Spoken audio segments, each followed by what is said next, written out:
আরজিকর কাণ্ডে উত্তাল গোটা দেশ। আর এই আবহে আবারও নারী সুরক্ষা নিয়ে প্রশ্নের মুখে জলপাইগুড়ি জেলা। এবার ক্লাসরুমের মধ্যেই সপ্তম শ্রেণীর ছাত্রীদের সঙ্গে অশালীন আচরণের অভিযোগ জলপাইগুড়ি জেলার গোলিন্দ্রনাথ হাই স্কুলের পার্শ্ব শিক্ষক দয়ানাথ রায়ের বিরুদ্ধে। অভিযোগ, গত বৃহস্পতিবার স্কুলের পার্শ্ব শিক্ষক দয়ানাথ রায় সপ্তম শ্রেণীর কয়েকজন ছাত্রের সঙ্গে অশালীন আচরণ করেছেন।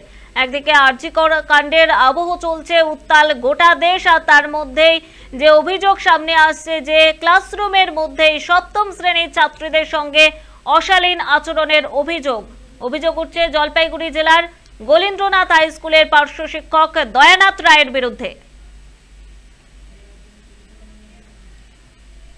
এ বিষয়ে আমরা জানবো, আমাদের সঙ্গে টেলিফোন লাইনে রয়েছে আমাদের প্রতিনিধি সানি রায়। সানি, যখন আরজিকর কাণ্ড নিয়ে উত্তাল গোটা দেশ, এখানে জলপাইগুড়ির জেলাকে আবারও নারী সুরক্ষা নিয়ে প্রশ্নের মুখে পড়ছে। একেবারে সঞ্জিতা, দেখো যে বিষয়টা জানাবো যে আরজিকর আবহে কিন্তু আবারও নারী সুরক্ষা নিয়ে প্রশ্নের মুখে জলপাইগুড়ি জেলা।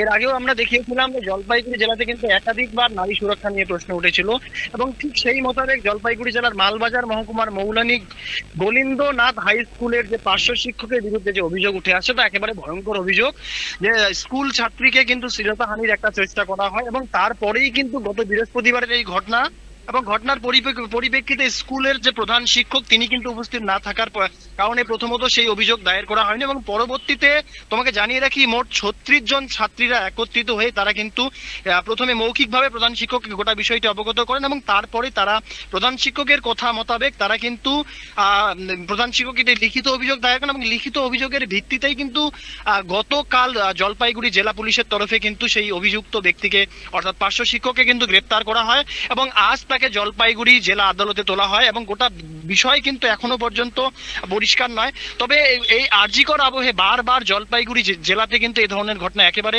একটা অন্যরকম বাতাবরণ তৈরি করে দিচ্ছে এবং পাশাপাশি তোমাকে জানিয়ে রাখি জলপাইগুড়ি জেলা বিজেপির তরফে ইতিমধ্যেই গোটা ঘটনাকে তীব্র নিন্দা এবং কটাক্ষ করা হয়েছে এবং পাশাপাশি যেমনটা বিজেপি অভিযোগ করছে যে এই পার্শ্ব শিক্ষক তিনি কিন্তু তৃণমূল কংগ্রেসের একনিষ্ঠ কর্মী সমর্থক এবং তৃণমূল কংগ্রেস করেন এবং শিক্ষক সমিতিরও তিনি কোনো একটা দায়িত্বে রয়েছেন বলে বিজেপির তরফ থেকে দাবি করা হচ্ছে।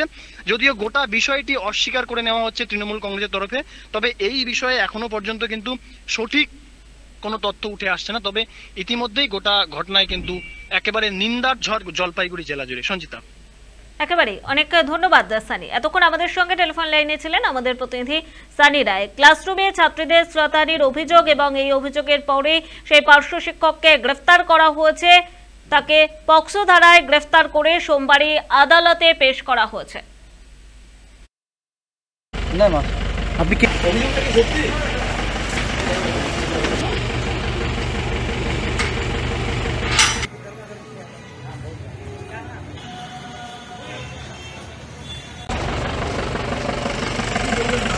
আমার হ্যাঁ আমার কি অভিযোগ?